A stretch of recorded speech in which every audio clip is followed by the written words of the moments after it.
மா ஸ்கூலுக்கு கிளம்பிட்டேன். லஞ்ச் ரெடியா? ரெடி ஆயிடுச்சுடா. வா பார்க்கலாம். இன்னைக்கு சிம்பிளாக தான் பண்ணியிருக்கேன். வா பார்க்கலாம். இன்னைக்கு வந்து பார்த்தீங்கன்னா சுட சுட சோறு, அதுக்கு அடுத்தது தக்காளி கடையல். இன்னைக்கு 2 ஐட்டம் தான். இதுக்கு தொட்டுக்கிறதுக்குலாம் எதுவுமே இல்லை. வெயில் ரொம்ப அடிக்க ஆரம்பிச்சிச்சு, அதனால வந்து சிம்பிளாகவே இருக்கணுன்றதுனால நான் நிறைய சமைக்கலை. அதுக்கு அடுத்தது இங்கே சூப்பராக ஒரு ரிஃப்ரெஷிங் ட்ரிங்க் வந்து பண்ணியிருக்கேன். ஐஸ் கியூப் வேணும்னா போட்டுக்கலாம், வேணாம்னா விட்டுலாம் தனியாக வச்சுருக்கிறேன். கொஞ்சமே போட்டாச்சா. அடுத்தது இங்கே வந்து பார்த்தீங்கன்னா புதினாவையும் லெமனும் வச்சு இந்த மாதிரி சப்ஜா சீட் போட்டிருக்கேன். ரொம்ப சூப்பராக இருக்கும். இந்த வெயில் கிளைமேட்டுக்கு வந்து இந்த மாதிரி ரிஃப்ரெஷிங்காக குடிக்கிறதுக்கு தான் நல்லாயிருக்கும். இதை ஊற்றிக்கலாம். இப்போ ஊற்றியாச்சு. இது ரொம்ப சூப்பராக இருக்கும். இதோட ஷார்ட்ஸ் வந்து ஒன்று அப்லோட் பண்ணுறேன், பாருங்கள். இது கூடவே நான் ஏற்கனவே கொஞ்சம் சப்ஜா சீட் போட்டிருக்கேன். வேணும்னா இன்னும் கொஞ்சம் இந்த மாதிரி போட்டுக்கலாம். இந்த மாதிரி எடுக்கும் போது ரொம்ப வந்து கூலிங்காக நல்லா வந்து மெயின்டைன் பண்ணலாம் பாடியை. ஹீட் ப்ராப்ளம்லாம் எதுவுமே இருக்காது. அடுத்தது லெமன்.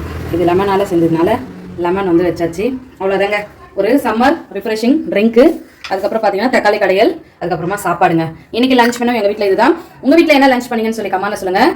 இந்த வீடியோ பிடிச்சிருந்தா லைக் பண்ணுங்கள், ஷேர் பண்ணுங்கள், கமெண்ட் பண்ணுங்கள். நம்ம சேனலுக்கு சப்ஸ்கிரைப் பண்ணி சப்போர்ட் பண்ணுங்கள். Bye friends.